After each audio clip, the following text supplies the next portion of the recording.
We really need to learn that, sometimes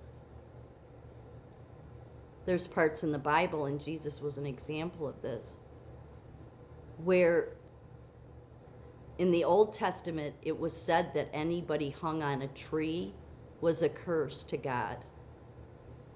What did they do to Jesus? Hung him on a tree. So the Jews and everybody saw that as weak. Oh, can't possibly be God. But they were all in their human wisdom and would only go by the book, the book, the book. Not seeking God. And yet the reason it's not that Jesus wanted or that God wanted to desire people to stumble, but it ends up exposing human wisdom, pride, and sin. Christ crucified is described as a stumbling block to Jews, primarily in 1 Corinthians. Paul states, "But we preach Christ crucified, a stumbling block to Jews and foolishness to Gentiles." And it's in the Old Testament in Isaiah 8:14, which calls the Lord a stone of stumbling and a rock of offense to both houses of Israel. And goes on to say in Romans 9:33, "Behold, I am laying in Zion a stone of stumbling and a rock of offense, and whoever believes in him will not be put to shame." Deuteronomy 21:23 further fuels the offense, declaring that anyone hung on a tree is cursed by God, making a crucified Messiah incompatible with Jewish expectations of a triumphant, conquering king. So literally in the Jews' text, in the Old Testament, anybody hung on a tree was a curse. And you might think, that's not fair. No, yeah, it is. No, it's not. It's not. It is fair. It is. Because Jews anticipated, this is what's important here.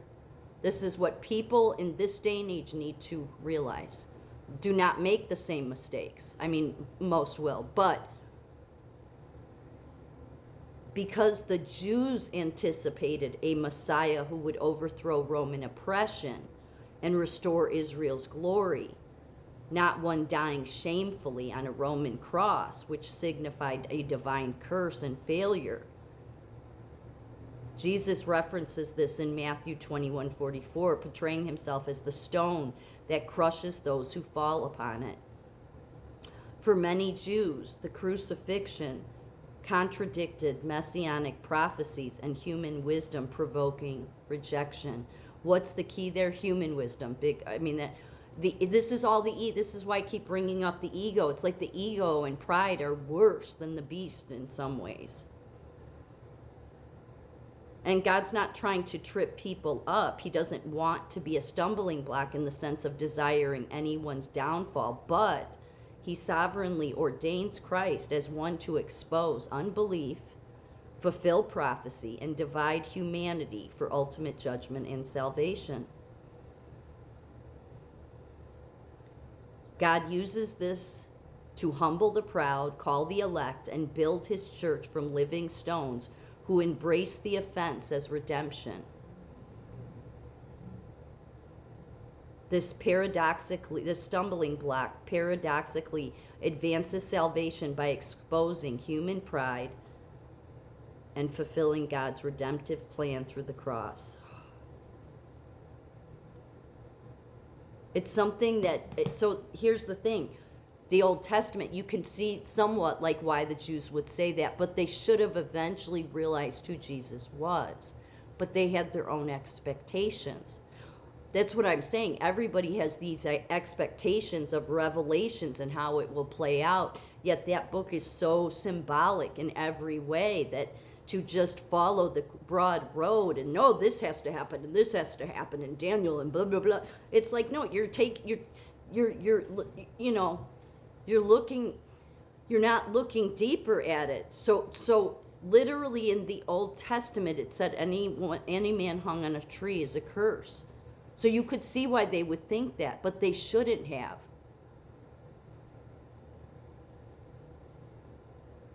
This is how necessary God is.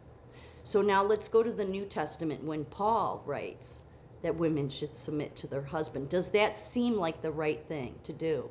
No. Stumbling block. See the people that have fallen on it, Charlie Kirk, the Christian nationalist foolish people that only everything is, it's a book, but they don't seek God. It's a stumbling block. It reveals the sin of them.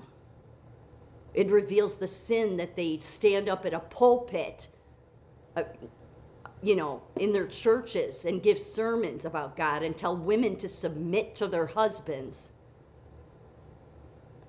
So even though I had thought that, the Romans toyed with Paul's writings, no. It's a stumbling block. Because it exposes the people that don't truly know God. Because they only, just like the Jewish leaders, they only know a book. That's not knowing God. As I said, Jesus didn't come to give you a book. I mean, is it a guide? Yeah, but you were supposed to be seeking him. It's all over that book. But and some of these churches don't. I don't know how they. Because some of the churches realize, no, women shouldn't submit to the husband. It's equal. I mean, it's not hard to figure out here. But it shows the depravity and how how man absolutely needs God, and yet will refuse it at every turn. Will refuse it.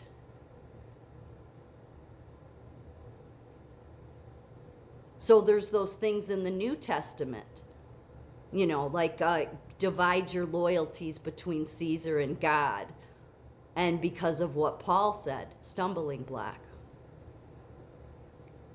Showing that people aren't seeking God, they're just going by whatever somebody in their church says.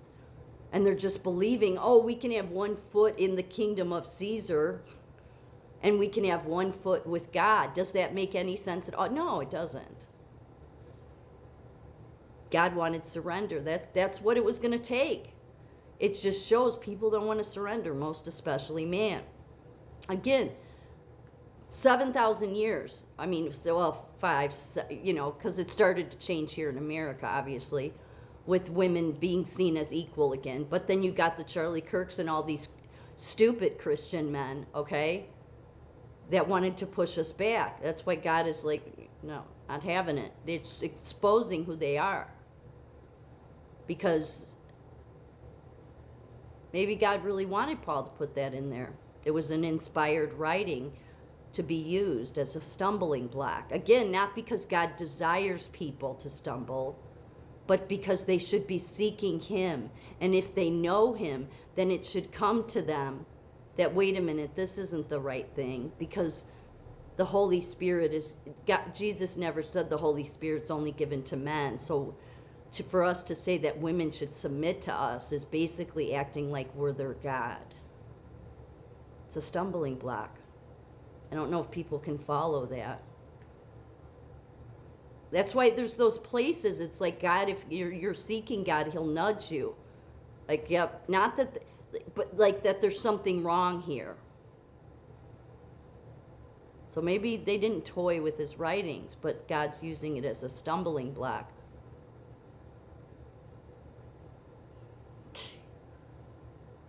So, people should stop falling into the same traps. Here's one they all fall into, yeah.